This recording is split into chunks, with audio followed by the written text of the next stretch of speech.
Napaka-presko dito sa may spot natin sa ilalim ng punong akasya, yung malalaki. At dun sa likuran natin, nandun naman yung ano bang tawag doon? Yung overpass ng Kapaya 1 na magdudugtong sa Angeles at Mexico, which is Kapaya 1 going to Suklaban. Okay. So good day once again, Kabalan, and welcome sa ating panibagong solo vlog update. At ngayon ay nandito tayo sa may boundary ng Kapaya 1 at saka Suklaban. At for today's road update ay pupuntahan natin yung ginagawang Suklaban to Malino Bypass Road or Mexico to San Fernando Bypass Road. So kung matatandaan nyo, nung last time tayong nag-update doon, yung portion na paakyat approaching sa may flyover ay sinisimento na. After ng flyover, yung pababa, nakasimento na yun eh. Bali yung drainage na lang yung ginagawa. Pero ngayon, titignan natin, siguro nasimentuhan na rin yung approach na yun, yung sinasabi ko sa inyo. At yun yung alamin natin at kung natapos na ba yung mga ginagawang drainage. Yan. So habang maganda yung panahon, mag-update na tayo kasi mamayang konti lang yan, uulan na. Dahil ano na ngayon, May 22, at tuwing hapon, malalakas na yung ulan dito. Halos 4 days umuulan na ganyan. So kasama pa rin natin si Pongkan. Yan, yung ating road tour update buddy. So tara, punta na natin. Okay, tara. Punta na natin yung Mexico to San Fernando Bypass Road.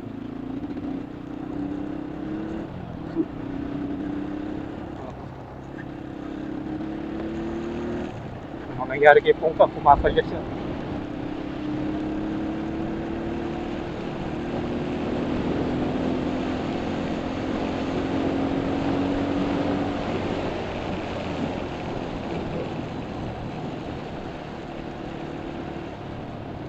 Turn right, Ahoya. Welcome to Barangay Suklaban, Mexico.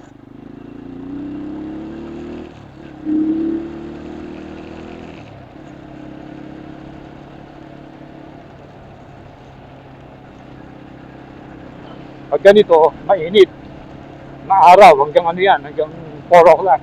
Minsan, kapag mag-aarasin ko na, magdidilim na yung kalangitan at uulan na ng malakas.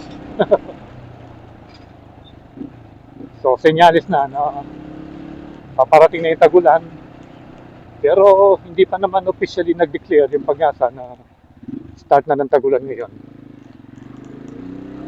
Kasi nung mga nagdaang taon, kahit June na, mainit pa eh. Pero ngayon, yung magkakasunod na araw, ang lalakas ng mga dumating na ulan dito. Ito na yung chapel ng Suklaban.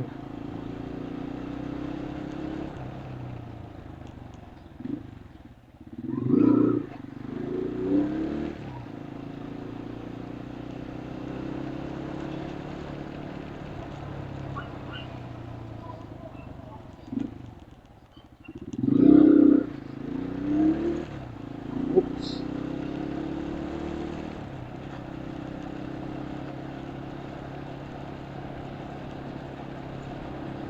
So, bali marami ring nag-aabang na matapos yung kalsadang ito.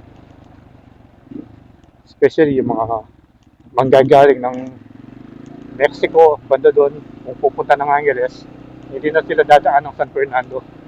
Dito na sila dadaan sa may bypass road. Labas na sila ng Barangay Meaning, and then, malapit na yon. Malapit na sa intersection sa may Rotonda, Angeles. So, itong kaliwa rito, papunta yan ng Barangay Pulubasa. Yan. So, dito tayo. Ayan na. Uy, nakasimento na. Uy, update. So, ito yung update ngayon. Nakasimento na. Last time tayo duman dito, ano pa eh. Puro mga pag-ukay at buhangin pa. Ngayon nakasimento na hanggang dito. Yan, kasi may kanto pa ron, no? Tapos dito, di pa pwedeng daanan yan, no? Nakasara pa. Meron drainage doon, ayun. Ginagawa yung drainage. Tapos dito, ito yung itsura niya, yung sa side niya. Ayan, no? Ito yung mga bato, eh. Nakikita natin mga batong nakatambak. Dito nila ginagawa bago yung pag-uukay sa drainage. Parang riprap.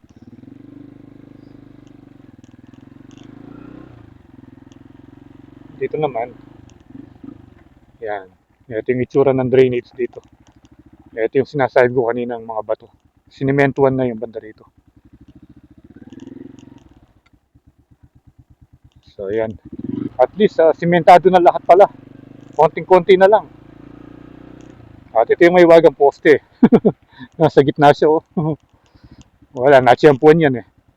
Kasi nung wala pa yung daan na ito, nandyan na yung mga posting yan. Diyan talaga nakalinya yan eh. So ngayon gumawa sila ng bypass road, sumakto sila. Ayan. Parang yung sa may tourism road, meron din ganyan eh. Natsyempuan din yung poster ron eh. Doon sa pagsisimento. Dito, nagtatambak na pala sila dito.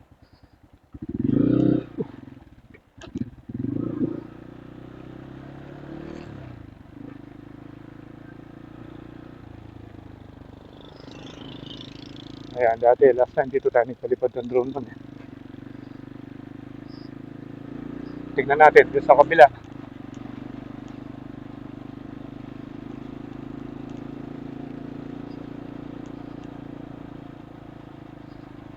Ito siguro, ito na yung susunod na ayusin.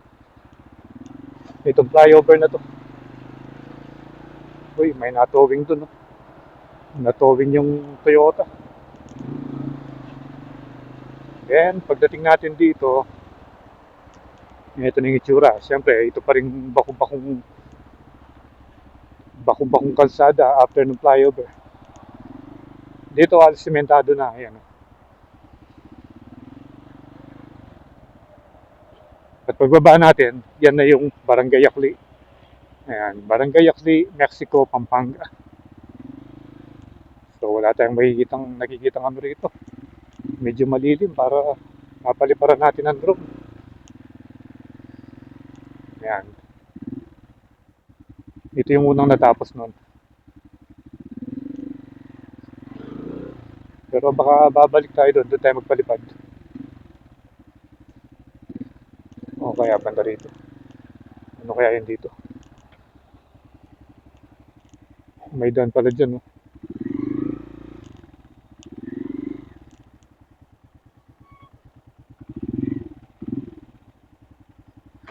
Doon kaya tayo doon sa may lilim.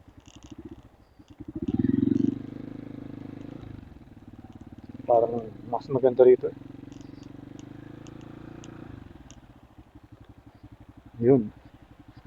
Yan, ganyan dati yung nakatanim dito yung mga tubo.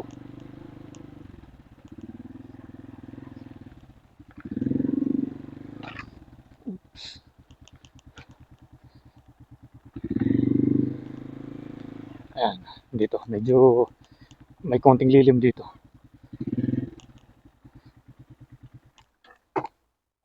Pwede na tayo magpalipad dito. Ayun yung sinasabi ko mga bato kanina. Para lumakas yung pundasyon niya dito. Hindi magiba yung side ng kalsada. Ito muna and then yung drainage. So tara, paliparan na natin. Medyo makulimlim na.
So subukan natin lapitan para maipakita ko sa inyo kung ano ba yung itsura nitong bypass road ngayong May 22, 2026. Ayan.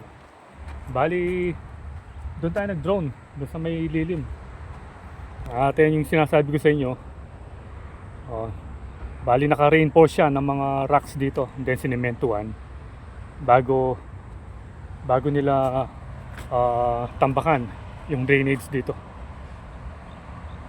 Ayan, ayun na yung tulay, yung flyover. So mamaya pag balik natin, doon na tayo dadaan, doon sa kabila. Yan, doon sa kabilang side naman, kasi kanina nanggaling tayo doon sa may Suklaban, sa Mexico side. Punta na tayo dito sa may Angeles side, papunta sa Barangay Malino to Barangay Mining. So yung Barangay Malino pala, San Fernando pala yun, sakop ng San Fernando. So tara, puntahan na natin yung kabilang side. Kanina medyo naramdaman natin palya-palya si Pongkan eh. Ano kaya nangyari sa kanya? So tara, eto.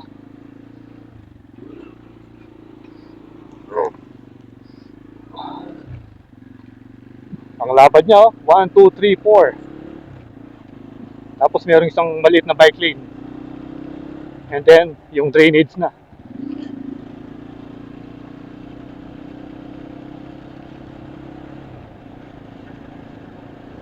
Pero nakatambay pa rin yung mga heavy equipment dito. Dahil hindi pa officially tapos yung trabaho. Doon pala sinimentuhan na rin, no? Ayun, no? Doon pala yung trabaho nila ngayon. Nasimentuhan na rin yung daan doon papunta sa Akli. At saka dito, yung konting natitira, sinisimentuhan na rin. Ayan.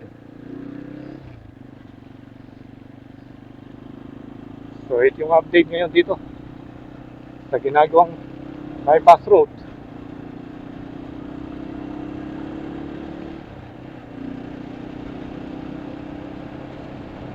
Tapos dito parang in-extend yung bakod do. Hindi ko lang alam kung kasama pa yan dun sa may solar farm. Pero parang hindi na, iba na siguro ito. O iba na. Yung solar farm hanggang dito lang yun. Ayan o, Raslag Solar Farm.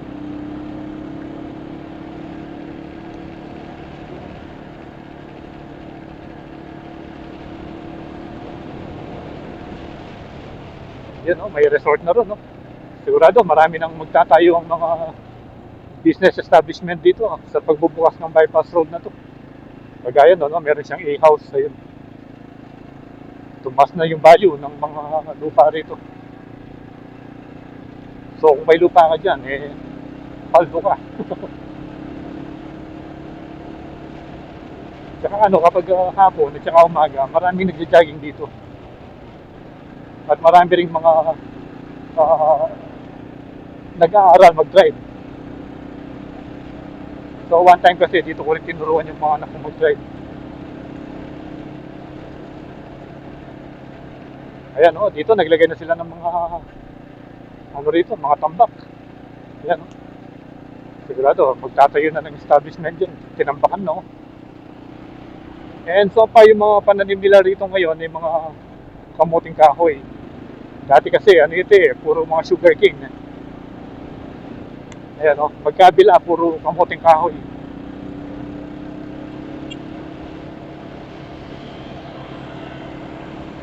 Yun ang ganda ng scooter niya, meron siyang bubong. Ito na yata yung yung Century. Oo, kung saan tayo kumukuha ng kahoy, bumibili dyan, yung bodegang yan. Nasaan na ba rito yung puno ng mangga?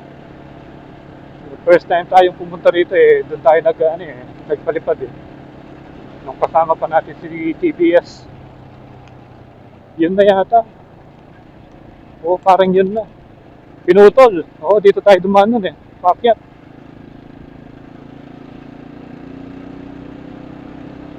At yung natatanong naman natin yan na yung Dabsu. Yun may logo na siya Yan may mga video din tayo dyan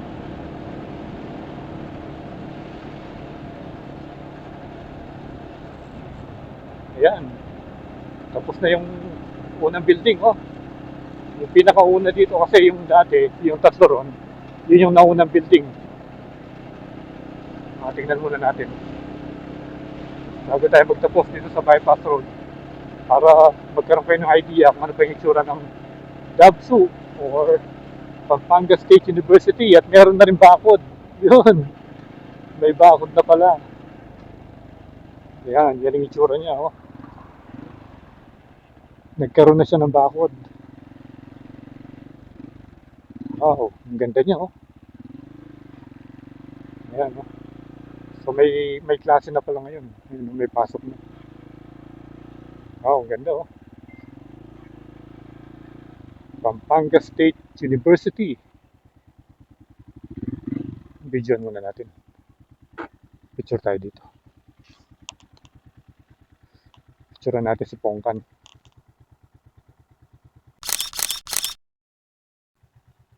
Ang ganda pala niya, oh. Ang ganda ng logo. Pampanga State University. Let's go na. Ganda ng bundok ng Araya to. Blue na blue.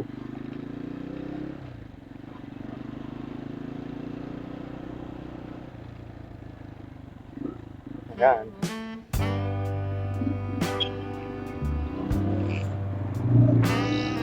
So, dito na magtatapos yung bypass road. Yung daan na yan na yung Malinaw to Meaning Road. Papuntang Kalulut, Sindalan. Yan, banda doon sa San Fernando. So, dito na magtatapos yung vlog natin tungkol sa pag-update sa Mexico to San Fernando Bypass Road. So, salamat sa panonood and keep tuned to Proelandas for more future updates here in Pampanga. So, ride safe always, Kabalen. See you when I see you, and Proelandas is signing out.